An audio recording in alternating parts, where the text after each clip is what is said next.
محترم ناظرین السلام علیکم ورحمۃ اللہ وبرکاتہ۔ بیوی جی، میں آپ کے کنگھے سے بال نکال لیا کروں؟ ملازمہ نے پوچھا تو اس نے ہاں میں سر ہلا دیا۔ اسے لگا وہ ڈسٹ بن میں پھینکے گی، لیکن وہ سنبھال کر رکھ لیتی۔ شوہر سے ذکر کیا تو اس نے بتایا غریب ہے، یقیناً بیچنے کے لیے رکھتی ہوگی۔ مگر ایک رات جب وہ آدھی رات کے وقت ملازمہ کو بلانے کی غرض سے اس کے کوارٹر میں گئی تو یہ دیکھ کر حیران رہ گئی کہ وہاں میز پر اس کے بالوں سے بنا ہوا ایک بڑا سا صاحب جی پر وائٹ شرٹ زیادہ خوبصورت لگے گی بمقابل کالی شرٹ کے، آپ ان کے لیے وائٹ شرٹ خریدیں۔ ملازمہ کی بات سن کر میں نے اسے حیران ہو کر دیکھا تھا۔ وہ مزید کچھ کہتی اس سے پہلے ہی میں بولی تھی، بہتر ہوگا تم اپنے کام سے کام رکھو۔ میں کیا کر رہی ہوں کیا نہیں کر رہی اس سے تمہارا کوئی لینا دینا نہیں ہونا چاہیے، جاؤ اور اپنا کام کرو۔ میرے سخت لہجے پر وہ خاموشی سے کچن میں چلی گئی تھی، جبکہ میں سر جھٹک کر دوبارہ اپنے کام میں مصروف ہو چکی تھی۔ آج میں اپنے شوہر کے لیے شاپنگ کر کے آئی تھی، ان کے لیے کئی طرح کی شرٹس خریدی تھی۔ وہی اکیلے بیٹھ کر دیکھ رہی تھی جب اچانک شنوں نے آ کر بلا وجہ اپنی رائے قائم کی تھی، جو مجھے ناگوار گزری تھی۔ اپنے شوہر کے حوالے سے میں بہت زیادہ جذباتی تھی، اس بات سے انجان کہ یہی جذباتی پن میرے لیے کتنی بڑی مشکل پیدا کرنے والا ہے۔ ابھی میں شرٹ دیکھ ہی رہی تھی جب اچانک کچن سے شنوں کی آواز، بلند چیخ کی آوازیں آئی تھیں۔ میں ہر چیز وہیں چھوڑ چھاڑ کر کچن کی طرف بھاگی تھی۔ جیسے ہی میں داخل ہوئی اگلا لمحہ جان لیوا تھا۔ شنوں اپنے ہاتھ پر گرم دودھ گرا چکی تھی۔ میں فوراً آگے بڑھی تھی، ہاتھ پکڑ کر اس کو پیچھے کیا تھا جبکہ وہ درد سے بل بلا رہی تھی۔ کوئی بھی انسان ہو اگر گرم دودھ ہاتھ پر گر جائے تو اس کی کیا حالت ہوتی ہے۔ میں فوراً اس کو باہر لے آئی تھی جبکہ وہ روتے ہوئے بولی، آپ صاحب جی کو بلائیں، میں ان کے ساتھ ہسپتال جاؤں گی، میری حالت بہت خراب ہو رہی ہے۔ اس کی بات سن کر میں فوراً سے بولی، ہم دونوں چل لیتے ہیں، صاحب کو آنے میں بہت ٹائم لگ جائے گا۔ جبکہ وہ روتے ہوئے بولی، میں ان کے ساتھ ہی جاؤں گی، ان کے علاوہ میں کہیں بھی نہیں جاؤں گی، چاہے کچھ بھی ہو جائے۔ ان کا یہ انداز اس کا بہت عجیب غریب تھا۔ میں نے فی الحال اپنے شوہر کو جلدی جلدی فون کر کے گھر آنے کے لیے بولا تھا۔ قاسم جھنجھلائے تھے، کیا مسئلہ ہے؟ تم لے جاؤ اسے ہسپتال، میں نہیں آ سکتا، میری میٹنگ ہے۔ مگر شنوں کی حالت کو دیکھتے ہوئے میں بہت زیادہ گھبرا گئی تھی۔ میں فوراً سے بولی، خدا کے لیے آپ اپنے کام کو ادھورا چھوڑ دیں، ابھی اس کی صحت زیادہ ضروری ہے، ہاتھ جھلس رہا ہے اور یہ بیوقوف جانے کو رضامند نہیں ہے، آپ گاڑی لے کر آ جائیں، ویسے بھی اس وقت گاڑی کہاں ملے گی۔ میری بات سن کر وہ بولے، اچھا ٹھہرو میں آتا ہوں۔ وقت دھیرے دھیرے گزرتا چلا گیا تھا اور اس درمیان میں کسی بھی طرح اس کی جلن کو کم کرنے کی کوشش میں لگی ہوئی تھی۔ گھر کے ملازمین بھی ایک فرد کی مانند ہوتے ہیں، جب وہ پورے گھر کو سنبھال سکتے ہیں تو ہم پر لازم ہے کہ برے وقت میں ان کا ساتھ دیں۔ تقریباً کوئی 15 منٹوں کے بعد میرے شوہر واپس آ گئے تھے اور باہر سے انہوں نے گاڑی کا ہارن بجایا تھا۔ میں نے فوراً شنوں کو لیا تھا اور باہر آ گئی تھی۔ میں نے اس کے لیے گاڑی کا پچھلا دروازہ کھولا تھا مگر وہ مجھے نظر انداز کیے آگے جا کر بیٹھ گئی تھی۔ اس کی یہ حرکت بہت عجیب تھی اور مجھے بہت برا لگا تھا، لیکن اس وقت اس کے ہاتھ میں چوٹ لگی ہوئی تھی۔ میں کسی بھی طرح کا تماشا کیے بغیر بیٹھ چکی تھی۔ وہ میرے شوہر کے کندھے پر ہاتھ رکھتے ہوئے بولی، صاحب جی بہت تکلیف ہو رہی ہے، کچھ بھی کریں میری تکلیف کو کم کر دیں۔ جبکہ میرے شوہر اس کا ہاتھ اپنے کندھے سے ہٹاتے ہوئے بولے، شنو طریقے سے بیٹھو، شرٹ خراب ہو جائے گی، اور پریشان نہ ہو، تمہاری تکلیف بھی دور ہو جائے گی، ڈاکٹر اچھا ٹریٹمنٹ کریں گے۔ یہ کہہ کر انہوں نے گاڑی سٹارٹ کی تھی اور ہم فوراً ہی ہسپتال پہنچ گئے تھے۔ جبکہ شنوں کا بس نہیں چل رہا تھا وہ میرے شوہر کی گود میں چڑھ جائے۔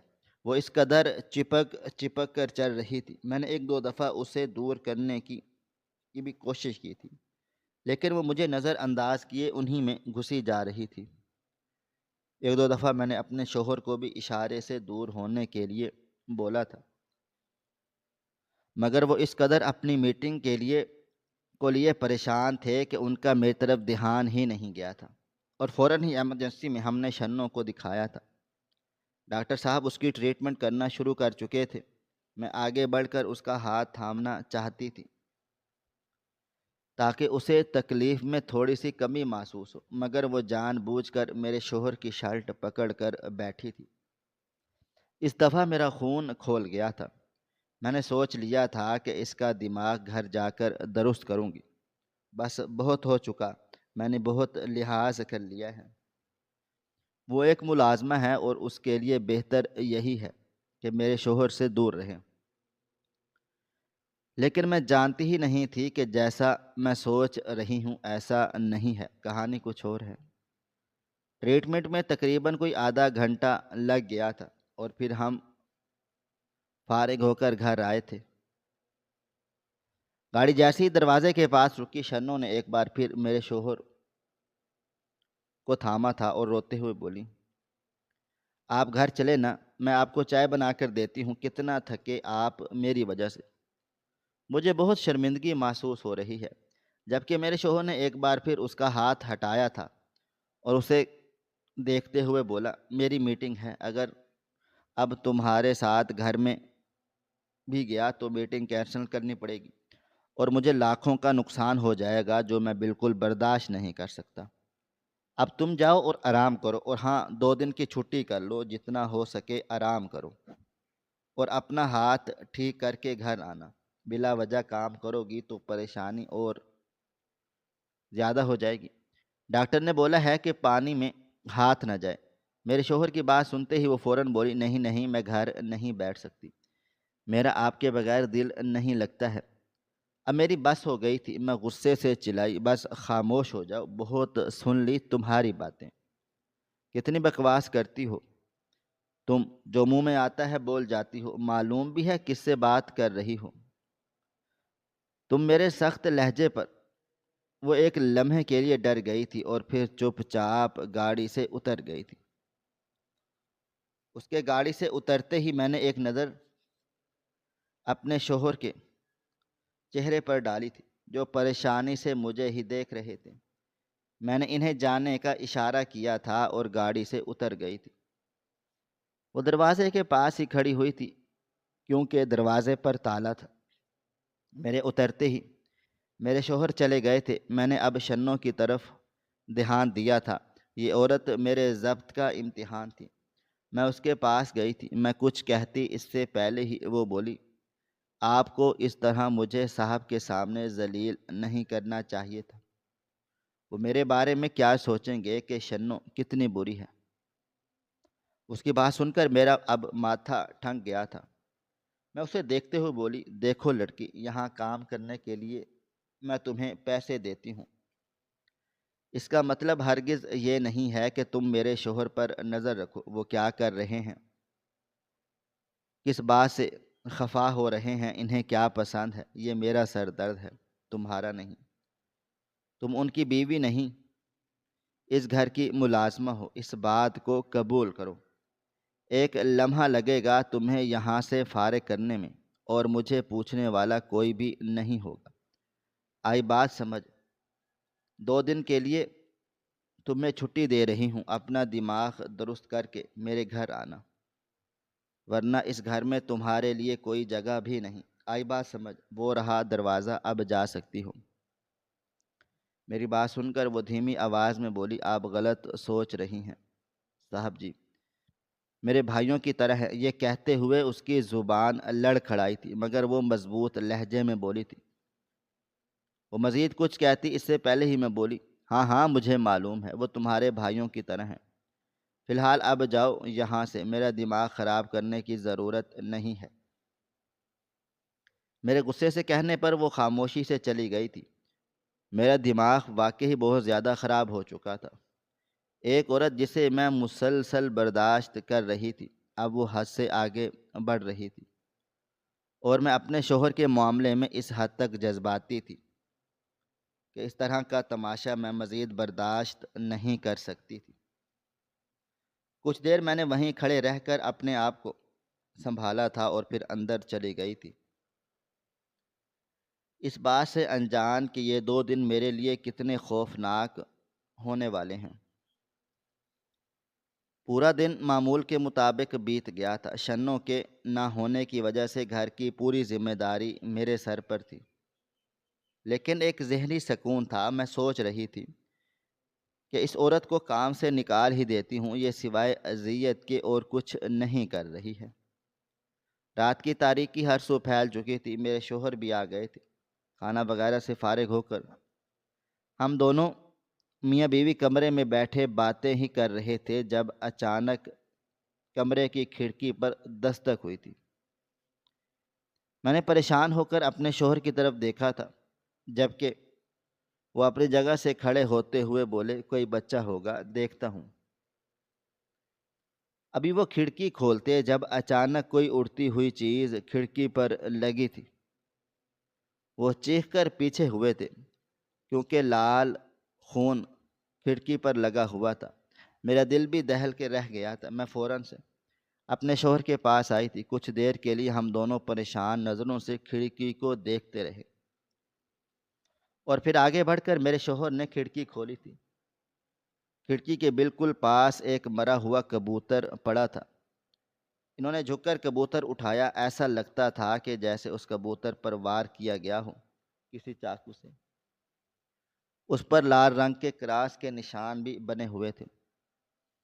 میرے شوہر نے اسے ایک طرف ہی رکھ دیا تھا اور کھڑکی بند کرتے ہوئے بولے، کسی چیل وغیرہ نے زخمی کر دیا ہوگا اور ہماری کھڑکی سے ٹکرا کر ختم ہو گیا۔ صبح ملازمہ سے صاف کروا دینا۔ جبکہ میں حیران ہو کر بولی، لیکن دستک کس نے دی تھی؟ جبکہ میرے شوہر مجھے دیکھتے ہوئے بولے، زیادہ سوچو نہیں، ہو سکتا ہے ایک دفعہ ٹکرا گیا ہو۔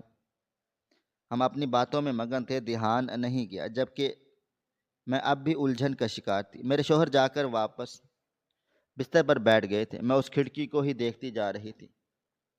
دستک کے وقت کسی بھی طرح کا خون کا نشان نہیں تھا۔ اگر کبوتر غلطی سے ایک دفعہ ٹکرایا تھا تو خون کا کوئی دھبا ہونا چاہیے تھا۔ میرا دماغ عجیب کیفیت میں مبتلا ہو رہا تھا۔ کچھ دیر تک میں اس کھڑکی کو دیکھتی رہی تھی اور پھر واپس بستر پر لیٹ گئی تھی۔ مجھے دیکھ میرے شوہر آہستہ آواز میں بولے، زیادہ سوچنے کی ضرورت نہیں ہے، آرام کرو، صبح تمہیں اٹھنا بھی ہے۔ اور شنوں کا بتاؤ، اسے چھٹی دے دی؟ میں نے سر ہاں میں ہلایا تھا۔ اس ایک حادثے نے میری آواز مجھ سے چھین لی تھی۔ مجھے سمجھ ہی نہیں آ رہا تھا مجھے کیا بولنا ہے اور کیا سننا ہے۔ کب میں سوچتے سوچتے گہری نیند سوئی، اس بات کا علم مجھے نہیں ہوا تھا۔ اگلی صبح کا سورج پوری آب و تاب سے روشن ہوا تھا۔ سورج کی پہلی کرن پر ہی میری آنکھ کھل گئی تھی۔ میرے شوہر بھی جاگ چکے تھے اور واش روم میں نہا رہے تھے۔ میں چپ چاپ کچن کی طرف بڑھ گئی تھی۔ شنو نہیں تھی، اس لیے مجھے ہی ناشتہ تیار کرنا تھا، اس بات سے انجان کہ ایک اور جھٹکا میرا منتظر ہے۔ میں جیسے ہی کچن میں داخل ہوئی، چیخ مار کر 2 قدم پیچھے ہوئی تھی۔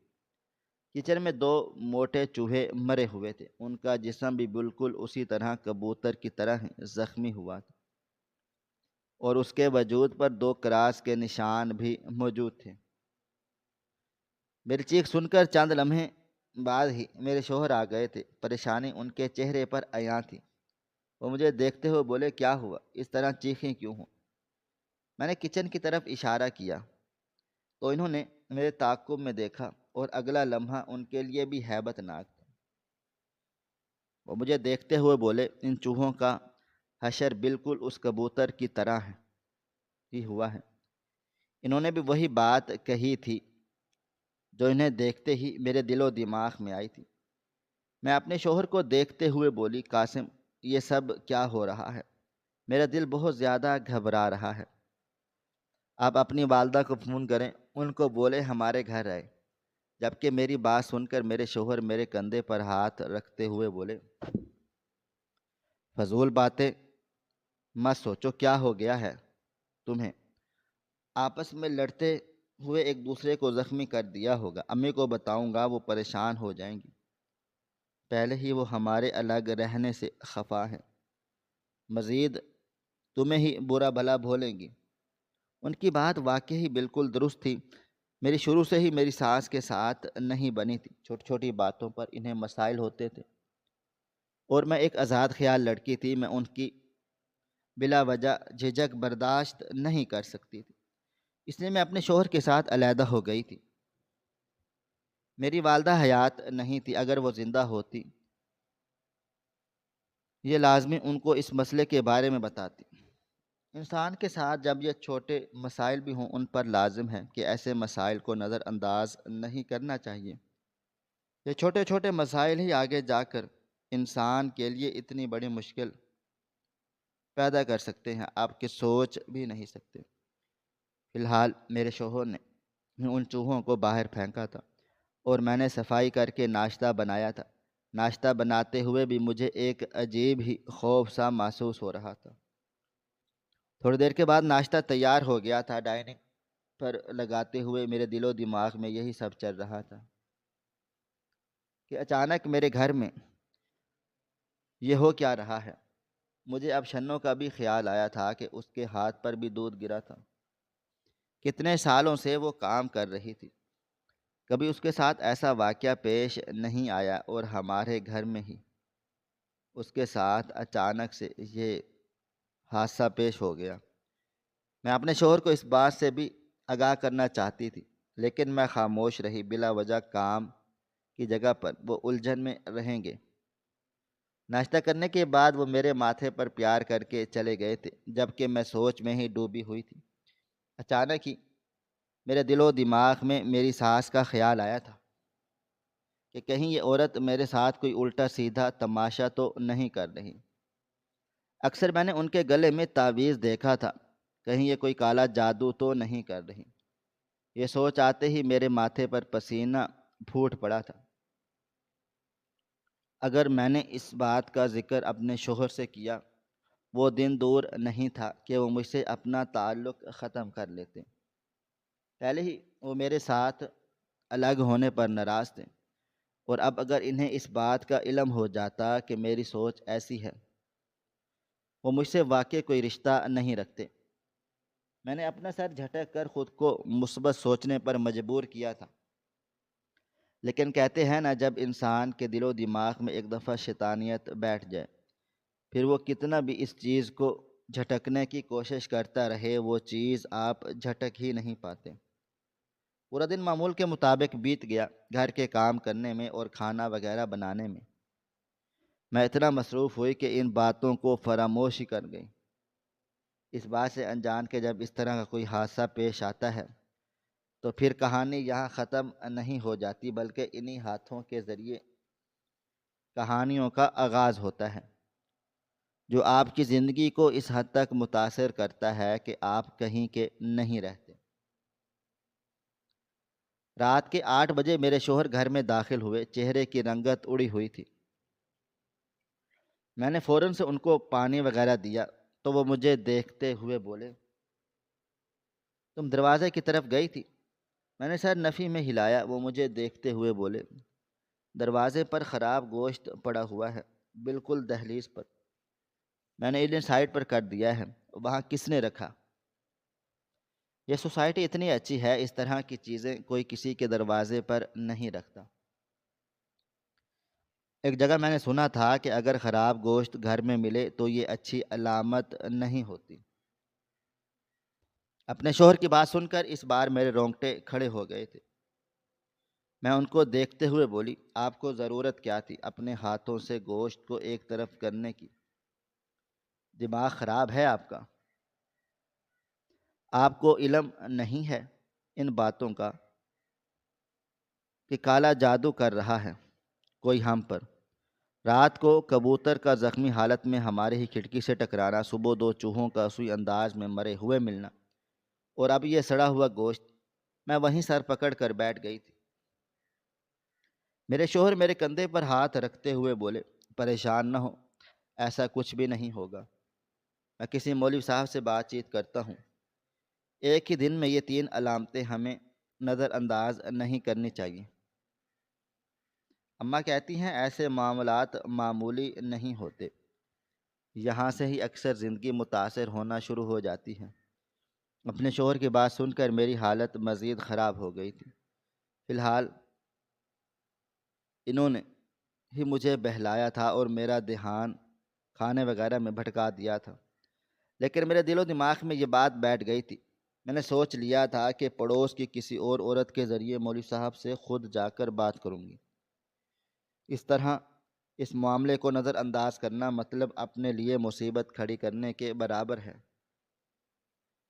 کھانا وغیرہ کھا کر ہم دونوں میاں بیوی سونے کے لیے لیٹ گئے تھے۔ ابھی سوئے ہوئے کچھ ہی دیر گزری تھی جب اچانک میرے شوہر کھانستے ہوئے اٹھے تھے۔ میں فوراً سے ہڑبڑا کر جاگ گئی تھی۔ ہنستے ہوئے فوراً واش روم کی طرف بھاگے تھے۔ میں بھی ان کے پیچھے پیچھے ہی تھی۔ اچانک ہی وہ بیسن میں جھکے تھے اور خون کی الٹی کرنا شروع ہو گئے تھے۔ میرا دل دہل گیا تھا، ایسا لگتا تھا جیسے کسی نے دل مٹھی میں لے کر بھینچ دیا ہو۔ میں ان کی کمر سہلانے لگی تھی، جبکہ ان کی حالت عجیب بے جان سی ہو رہی تھی۔ کافی زیادہ انہیں خون کی الٹی ہوئی تھی، اور پھر وہ آ کر زمین پر ہی لمبا لیٹ گئے تھے۔ میں ان کے پاس ہی بیٹھ گئی تھی۔ ان کے ہاتھ مسلتے ہوئے بولی، ڈاکٹر کے پاس چلتے ہیں، کیا ہو رہا ہے آپ کو؟ جب یہ ایسا لگتا تھا جیسے ان کا دماغ تاریکی میں جا رہا ہو، اچانک ہی میری نظر دروازے کی جانب گئی تھی۔ ایسا لگا تھا جیسے دروازے کے پاس سے کوئی بہت تیزی سے گزرا ہو۔ میرا دل سہم گیا تھا۔ میں نے ایک بار پھر اپنے شوہر کی طرف دھیان دیا تو وہ بالکل بے ہوش ہو گئے تھے۔ میں نے جلدی سے ڈاکٹر کو فون کیا تھا اور ساتھ میں اپنے دیور کو بھی کال کر دی تھی تاکہ کوئی آئے، ہم اکیلے ہیں، اس طرح معاملے کو سنبھال نہیں سکتے تھے۔ میری پہلی بیل پر ہی میرا دیور اور ڈاکٹر صاحب 15 منٹ کے بعد آ گئے تھے۔ دروازہ کھولتے ہی نے جانے وقت میں نے پورے گھر کا غور سے جائزہ لیا تھا، مگر گھر کے اندر کوئی بھی نہیں تھا۔ مگر پھر مجھے ایسا محسوس کیوں ہوا کہ دروازے کے پاس سے کوئی تیزی سے گزرا ہے۔ فی الحال میں نے خاموشی ہی بنائی رکھی تھی۔ مجھے سمجھ آ گیا تھا کہ گڑبڑ میرے شوہر کے ساتھ ہو رہی ہے۔ میرا دیور بھی کافی پریشان نظر آ رہا تھا۔ آخر وہ میرا شوہر اس کے بڑے بھائی تھے، اس کا پریشان ہونا فطری تھا۔ ڈاکٹر صاحب میرے شوہر کا چیک اپ کرنے کے بعد مجھے دیکھتے ہوئے بولے، ان کے ساتھ تو ایسا کوئی مرض نہیں ہے جو ان کو اتنی بڑی خون کی الٹی ہو، نہ ہی چیک اپ کے بعد کبھی کچھ ایسا محسوس ہو رہا ہے، مگر آپ اپنی تسلی کے لیے خون ٹیسٹ لازمی کروائیں تاکہ معلوم ہو سکے انہیں ہوا کیا ہے۔ جبکہ میرا دیور فوراً ہی ڈاکٹر صاحب سے چھوٹی چھوٹی معلومات لینا شروع ہو گیا تھا، اور میں اپنے شوہر کے پاس بالکل سن ہو کر بیٹھی ہوئی تھی۔ مجھے عجیب سی بے چینی ہو رہی تھی۔ میرا دھیان بار بار دروازے کی طرف جا رہا تھا۔ میں اپنے شوہر سے پوچھنا چاہتی تھی کہ انہیں کیسا محسوس ہو رہا ہے، ڈاکٹر سے بات کرنا چاہتی تھی، لیکن ایسا لگتا تھا جیسے میری زبان کسی نے بند کر دی ہو۔ تقریباً کوئی 10 منٹ کے بعد ڈاکٹر صاحب چلے گئے تھے۔ میرا دیور اب واپس کمرے میں آ گیا تھا۔ وہ مجھے دیکھتے ہوئے بولا، بھابھی خود کو سنبھالیں، بھائی اب ٹھیک ہیں۔ میں نے امی وغیرہ کو بھی بتا دیا ہے، وہ لوگ بھی تھوڑی ہی دیر میں آتے ہوں گے، لیکن میں بالکل سن ہو چکی تھی۔ اس کی آواز مجھے آ رہی تھی لیکن میں جواب نہیں دے پا رہی تھی۔ جب میں کچھ نہ بولی تو اس نے اچانک میرے کندھے کو پکڑ کر سختی سے جھنجھوڑا تھا۔ میں فوراً ہوش میں آئی۔ ایسا لگتا تھا جیسے کسی نے مجھے بے ہوشی کی دنیا سے ہوش میں لا کر پٹکا ہو۔ میں اپنے دیور کو دیکھتے ہوئے بولی، ڈاکٹر کیا بول رہے ہیں؟ اگر انہیں کوئی مسئلہ نہیں ہے تو پھر اتنی بڑی خون کی الٹی کیوں ہوئی؟ تمہیں معلوم ہے نا اس الٹی کا مطلب کیا ہوتا ہے؟ میری بات سن کر وہ بولا، جب ڈاکٹر صاحب یہاں پر موجود تھے آپ نے کیوں ان سے خود بات نہیں کی؟ آپ خود میڈیکل پڑھی ہوئی ہیں، آپ کو زیادہ اچھے سے ان معاملات کا علم ہوگا۔ میں اس کو ابھی کوئی جواب دینا چاہتی تھی، لیکن ایک بار پھر میرا جسم سن ہونا شروع ہو گیا تھا اور زبان بند ہو گئی تھی۔ میں چپ چاپ جا کر بس اپنے شوہر کے سامنے بیٹھ گئی تھی اور ان کے چہرے کو خاموشی سے تکنا شروع ہو گئی تھی۔ وقت دھیرے دھیرے گزرتا جا رہا تھا اور ٹھیک آدھے گھنٹے کے بعد میرے سسرال والے آ گئے۔ میری ساس کا رو رو کر برا حال تھا۔ اولاد کتنی بھی بڑی ہو جائے لیکن ماں باپ کے لیے اولاد بالکل نومولود بچے کی طرح ماند ہی ہوتی ہے۔ میری ساس مجھ سے مسلسل باتیں کر رہی تھی، میری طبیعت کے بارے میں پوچھ رہی تھی، میرے شوہر کی طبیعت کے بارے میں پوچھ رہی تھی، لیکن میں نے انہیں کوئی جواب نہیں دے پا رہی تھی۔ طبیعت اتنی زیادہ عجیب ہو رہی تھی کہ اچانک ہی میں اٹھی تھی اور اپنے شوہر کے برابر میں جا کر لیٹ کر آنکھیں بند کر لی تھیں۔ حالانکہ کمرے میں میرا دیور، میرے سسر، میری ساس، میرے دیور کی بیوی، اس کے بچے سبھی موجود تھے، لیکن مجھے کسی چیز کا ہوش نہیں تھا۔ کمرے میں شور بھی ہو رہا تھا، لیکن میرا دماغ ایسی تاریکی میں ڈوبا ہوا تھا کہ میری آنکھ صبح میرے شوہر کی آواز پر کھلی تھی۔ میں اٹھ کر فوراً بیٹھ گئی تھی۔ کمرے میں اب کوئی بھی نہیں تھا، البتہ باہر سے باتوں کی آواز آ رہی تھی، یعنی میرے سسرال والے گھر میں ہی تھے۔ میرے شوہر مجھے دیکھتے ہوئے بولے، تمہاری آنکھوں کو کیا ہو گیا ہے؟ یہ آنکھوں کے نیچے اتنے ہلکے کیوں آ گئے ہیں؟ ایک رات میں ہی کوئی کریم وغیرہ استعمال کی تھی؟ میں نے سر نفی میں ہلا دیا اور آئینے میں اپنا چہرہ دیکھا۔ میری آنکھیں کافی اندر کو محسوس ہو رہی تھیں اور چہرے پر کافی ڈارک سرکل آ گئے تھے۔ میں نے فی الحال سر جھٹک دیا تھا۔ میرے پاس اتنے سکرین پروڈکٹ تھے کہ میں اپنا چہرہ ٹھیک کر سکتی تھی۔ میں اپنے شوہر کو دیکھتے ہوئے بولی، آپ کی طبیعت کیسی ہے؟ آپ کسی بھی طرح کی کمزوری تو محسوس نہیں ہو رہی؟ وہ سر نفی میں ہلا کر بولے، کمزوری محسوس نہیں ہو رہی، لیکن عجیب سی بے چینی ہو رہی ہے۔ رات مجھے ہوا کیا تھا؟ امی کہہ رہی تھیں کہ مجھے خون کی الٹی ہوئی تھی، لیکن اس الٹی کا مطلب کچھ اور ہوتا ہے۔ میں نے سر ہاں میں ہلایا تھا اور انہیں رات کی تمام تفصیلات سے آگاہ کیا تھا۔ ان کو یہ بھی بتایا تھا کہ میرا دماغ اور میں خود اس حد تک سن ہو چکی تھی کہ میں آپ کے گھر والوں کی موجودگی بھی فراموش کیے میں سو گئی تھی۔ میرے شوہر مجھے دیکھتے ہوئے بولے، مجھے کچھ اور ہی گڑبڑ لگ رہی ہے، میں امی کو تمام تفصیل بتاتا ہوں جب تک تم فریش ہو کر باہر آ جاؤ۔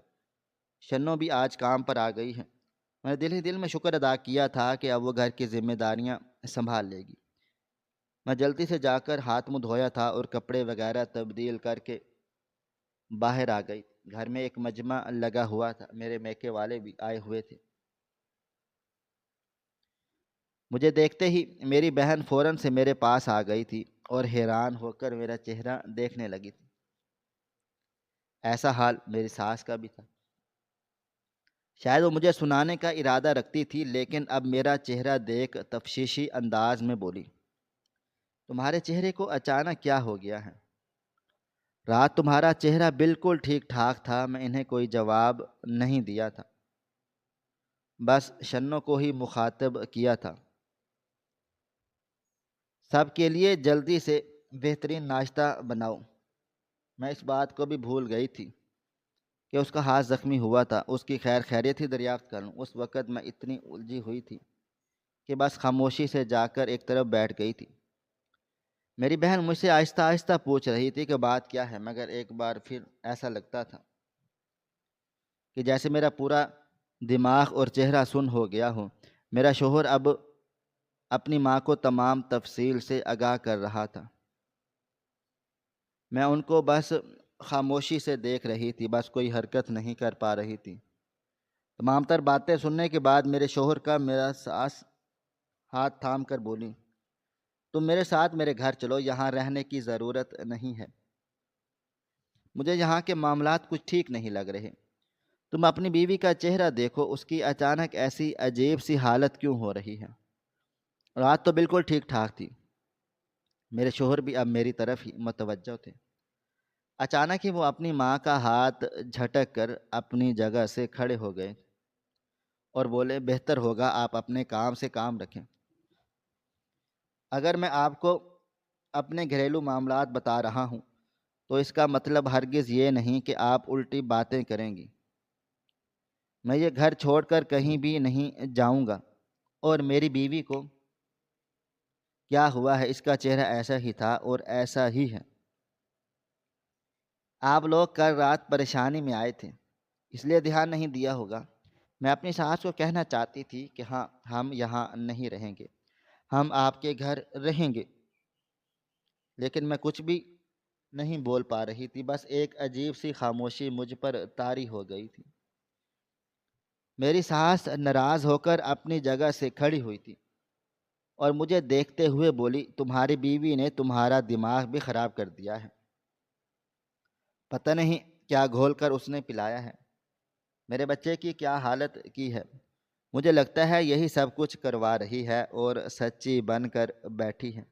دیکھو تو کل سے کیسی خاموشی اس پر طاری ہے۔ مجھے بہت رونا آ رہا تھا، میں پھوٹ پھوٹ کے رونا چاہتی تھی، لیکن میں کچھ بھی نہیں کر پا رہی تھی۔ ایسا لگتا تھا جیسے میں بس ایک جگہ پر تھم گئی ہوں۔ میری ساس اور باقی سسرال والے ناراض ہو کر چلے گئے۔ میری بہن مجھے اب بھی بالکل خاموش نظروں سے دیکھ رہی تھی۔ کچھ دیر کے بعد وہ مجھے دیکھتے ہوئے بولی، تمہاری بھی طبیعت مجھے ٹھیک نہیں لگ رہی، کچھ بول کیوں نہیں رہی ہو؟ ایسے سن ہو کر کیوں بیٹھی ہوئی ہو؟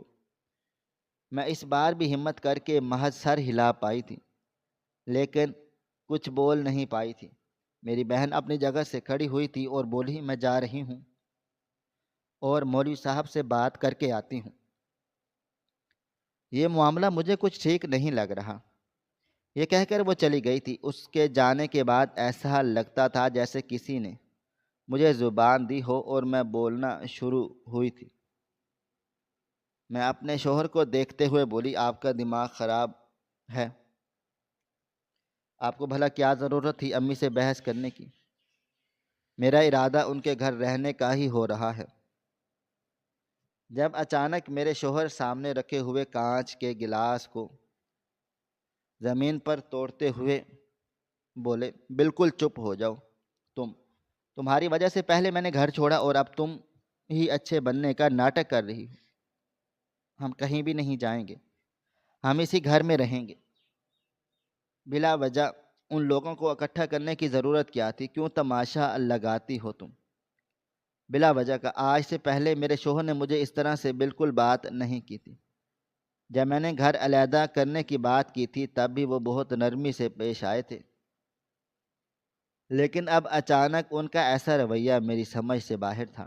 وہ کھڑے ہوئے تھے اور بولے، میں آفس جا رہا ہوں، دماغ خراب کر دیا ہے تم نے، یہاں اگر مزید بیٹھا تو پاگل ہو کر کھڑا ہوں گا۔ یہ کہہ کر وہ چلے گئے تھے، جبکہ میں حیران ہو کر ان کی پشت دیکھ رہی تھی، یہ کس طرح برتاؤ کر رہے ہیں۔ کبھی میں اپنی سوچ میں ہی تھی جب میرے پاس شنو آئی تھی اور مجھے دیکھتے ہوئے بولی، باجی ناشتہ کر لیں، آپ نے کچھ بھی نہیں کھایا ہے، پریشان نہ ہو، صاحب ٹھیک ہو جائیں گے۔ میں نے کوئی جواب نہ دیا تھا، بس سر ہاں میں ہلا دیا تھا۔ اس نے میرے سامنے ناشتہ لگا دیا اور ناشتہ میری پسند کا تھا، اس لیے میں چپ چاپ کھانا شروع ہو گئی۔ اس بات سے انجان کہ آگے میری زندگی کس حد تک متاثر ہونے والی ہے۔ ناشتہ کرتے ہی مجھے شدید نیند آنے لگی تھی اور ایسا پہلی بار ہو رہا تھا۔ میں بنا پرواہ کیے وہیں صوفے پر لیٹ گئی تھی اور سو گئی تھی۔ میری آنکھ شام 5 بجے کے قریب کھلی تھی۔ پوری رات میں سوئی تھی، پورا دن میں سو چکی تھی، اور اب جب 5 بجے میں جاگی تب بھی مجھے نیند ہی آ رہی تھی۔ شنو میرے قریب ہی بیٹھی ہوئی تھی، میں اس کو دیکھتے ہوئے بولی، میں کتنے گھنٹے سوئی ہوں، ٹائم کیا ہو رہا ہے؟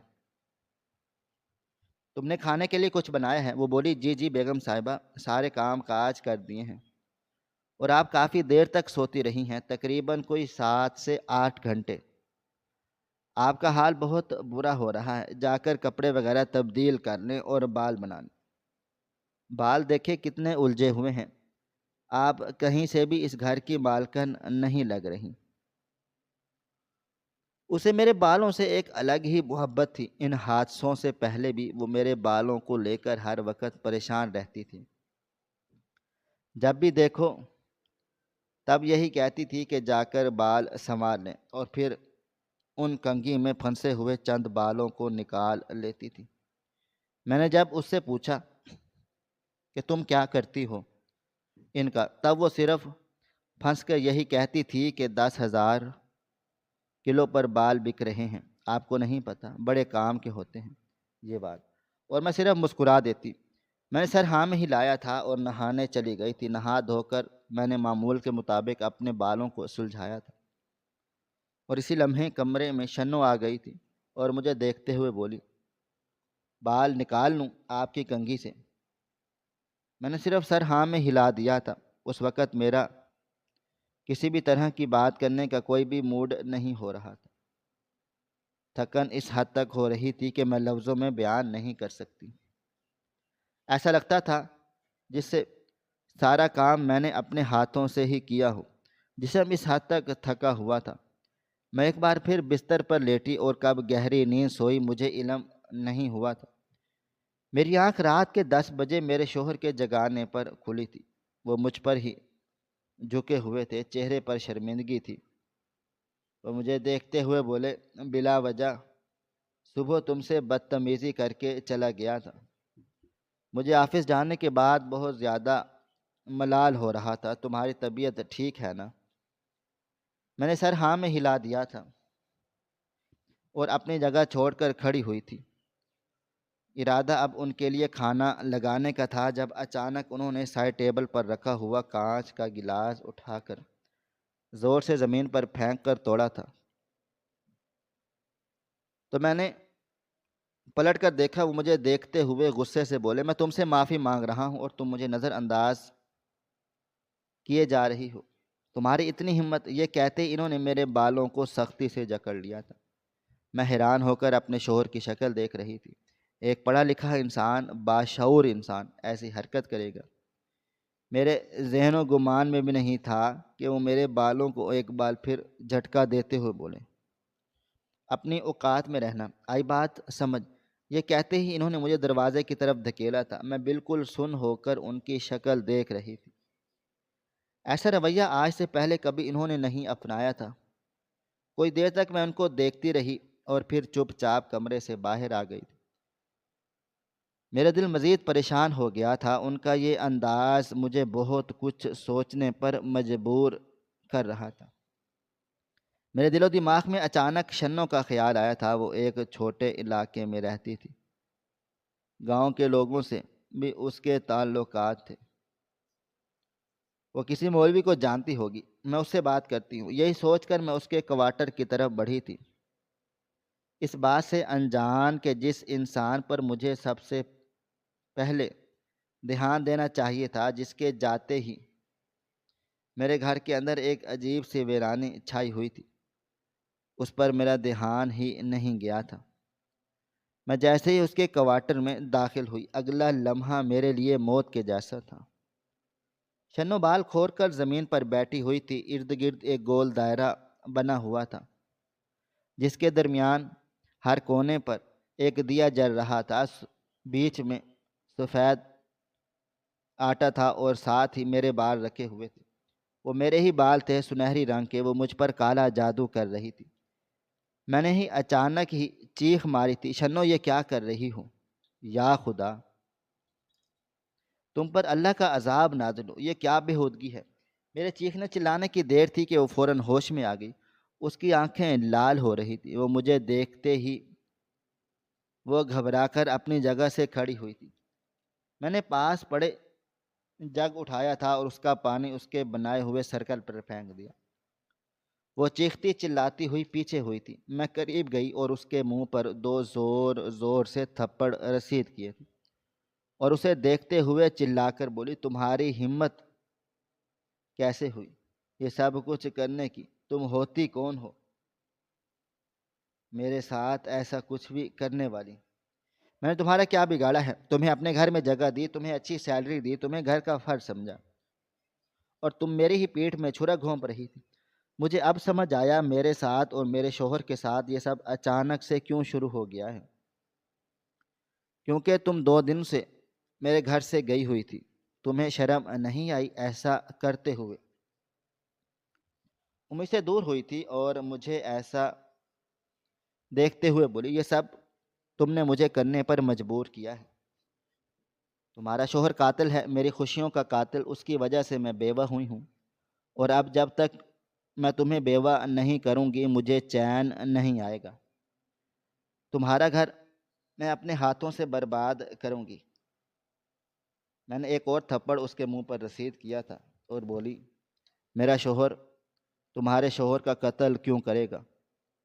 تم بیوہ کیوں ہوگی؟ وہ مجھے دیکھتے ہوئے بولی، مجھے مارو مت، تمہارا شوہر قاتل ہے، اس کی وجہ سے میرا شوہر مرا ہے۔ میرے شوہر نے ایسا کیا کر دیا تھا جو اس نے پولیس کمپلین کی؟ وہ صرف ایک چوری ہی کی تھی نا، اور ایک چھوٹی بچی کا ریپ ہی تو کیا تھا۔ کون سا وہ بچی مر گئی، زندہ سلامت ہے نا؟ پھر میرے شوہر کی کمپلین پولیس میں کرنے کی ضرورت کیا تھی؟ ان لوگوں نے اسے اتنی بڑی سزا دی کہ اس نے خودکشی کر کے خود کو مار لیا۔ یہ سب کچھ تمہارے شوہر کی وجہ سے ہوا تھا، تو میں کیسے تم دونوں میاں بیوی کی زندگی کو ہنستا بستا دیکھ سکتی ہوں؟ میں کوئی ملازمہ نہیں ہوں، میں ایک اچھے گھر کی عورت ہوں جس کے پاس سب کچھ ہے۔ بس میں تمہیں برباد کرنا چاہتی تھی۔ تم دونوں میاں بیوی کے اوپر میں کئی دنوں سے کالا جادو کر رہی ہوں، اور ان 2 دنوں میں میں نے اچھے طریقے سے عمل سیکھا اور اس گھر میں بیٹھ کر کر رہی تھی، جبھی فوراً رزلٹ آ رہا تھا۔ لیکن تم نے یہ جو اچانک آ کر کیا ہے نا، یہ میرا عمل توڑا ہے۔ میں تمہیں اب نہیں چھوڑوں گی، سب سے پہلے تمہارا شکار کروں گی۔ ابھی میں مزید کچھ کہتی، اسی پل میری بہن ایک مولوی صاحب کو لے کر اسی کمرے میں داخل ہوئی تھی۔ اس نے صبح بولا تھا کہ میں کسی مولوی صاحب کو لاؤں گی، وہ اب لائی تھی کہ اچانک یہ مولوی صاحب کچھ پڑھنا شروع ہو گئے تھے۔ میری طرف ہو چکی تھی، میرے شوہر بھی آ گئے تھے، میری بہن کا شوہر بھی آ چکا تھا۔ ہم سب بس خاموشی سے دیکھ رہے تھے۔ مولوی صاحب کچھ پڑھتے چلے جا رہے تھے اور شنو چیخ چلا رہی تھی بری طرح سے، اور اچانک ہی وہ وہیں گر کر بے ہوش ہو گئی تھی۔ چند لمحوں کے بعد مولوی صاحب نے پڑھنے کے بعد مجھے دیکھا اور بولے، تم اور تمہارا شوہر پہلی فرصت میں یہ گھر والا چھوڑ دیں۔ اس نے تم دونوں پر نہیں بلکہ اس پورے گھر پر کالا جادو کیا ہے۔ آج اس کا عمل تمہارے لیے اور تمہارے شوہر کے لیے بہت برا ثابت ہوتا، لیکن بر وقت تمہارے پہنچنے سے یہ عمل ضائع ہو گیا ہے۔ اس عورت کے اوپر شیطان حاوی ہو چکا ہے۔ میں پوری کوشش کروں گا کہ یہ شیطان اس پر سے ٹل جائے اور یہ انسان بنے، مگر اس درمیان تمہیں اور تمہارا شوہر کو تعویذ نہیں اتارنا۔ میرے شوہر نے فوراً وہ تعویذ لے کر پہلے مجھے پہنایا تھا اور پھر خود پہن لیا تھا۔ تھوڑی دیر کے بعد شنوں کو ہوش آ گیا تھا۔ ایسا لگتا تھا جیسے وہ ایک معمولی عورت ہے، پہلے کی طرح اس میں وہ غصہ نظر نہیں آیا تھا۔ مولوی صاحب مجھے اور میرے شوہر کو لے جانے کا اشارہ کرنے لگے تھے، جب اچانک میں شنوں کے سامنے ہاتھ جوڑ کر بیٹھ گئی تھی اور روتے ہوئے بولی، شنوں، خدا کے لیے مجھے اور میرے شوہر کو معاف کر دو۔ ہم نے تمہارا کیا بگاڑا ہے؟ میں مانتی ہوں میرے شوہر سے غلطی ہو گئی ہے، حالانکہ میرے شوہر نے بالکل ٹھیک کیا تھا، مگر فی الحال میں نے ایسا ہی بولا تھا۔ میں مزید بولی، مگر اس میں میرا کیا قصور ہے؟ میں ایک عورت ہوں، تم بھی ایک عورت ہو، ایک عورت ہی دوسری عورت کا درد سمجھ سکتی ہے۔ تم اپنا شوہر تم نے کھو دیا، تم خود سوچو تمہیں کتنی تکلیف ہوتی ہوگی۔ اب میرے بارے میں سوچو، اگر میں نے میرا شوہر کھو دیا تو مجھے کتنی تکلیف ہوگی۔ ایک انسان جب اس تکلیف کو محسوس کر لیتا ہے تو انسانیت کا تقاضا یہی ہے کہ وہ اگلے کو اس تکلیف سے دوچار نہ کرے۔ تم خدا کے لیے مجھے اور میرے شوہر کو بخش دو۔ میرے شوہر نے بھی اس سے ایسے ہی معافی مانگی تھی۔ وہ کچھ دیر خاموش رہی تھی، پھر روتے ہوئے بولی، جاؤ، معاف کیا تم دونوں کو۔ میں خود یہ سب کرتے کرتے اب تھک ہار چکی ہوں، مجھ میں بھی اب ہمت نہیں رہی۔ کالا جادو کرنا صرف اگلے کے لیے نقصان دہ نہیں ہوتا بلکہ جو کر رہا ہے اس کے لیے بھی نقصان دہ ہوتا ہے۔ میں نے تمہیں اور تمہارے شوہر کو معاف کیا۔ خدا سے بد دعا کرنا کہ میرے شوہر کی مغفرت ہو جائے۔ یہ کہہ کر وہ کھڑی ہوئی تھی اور چلی گئی تھی۔ میں نے مولوی صاحب کی جانب دیکھا تو وہ بولے، اس نے واقعی تم لوگوں کو بخش دیا ہے، کیونکہ اگر اس نے نہ بخشا ہوتا تو یہ اس آٹے کو بھی اٹھاتی اور تمہارے بال کو بھی، مگر اس گھر کو اب فی الحال تم چھوڑ دو۔ میں نے فوراً ہی ان کی ہاں میں ہاں ملائی تھی اور اگلے ہی دن اپنے شوہر کے ساتھ اپنی ساس کے گھر شفٹ ہو گئی تھی۔ میں اب ایک اولاد کی ماں بھی ہوں۔ شنوں کے عمل کی وجہ سے میں ماں بھی نہیں بن پا رہی تھی۔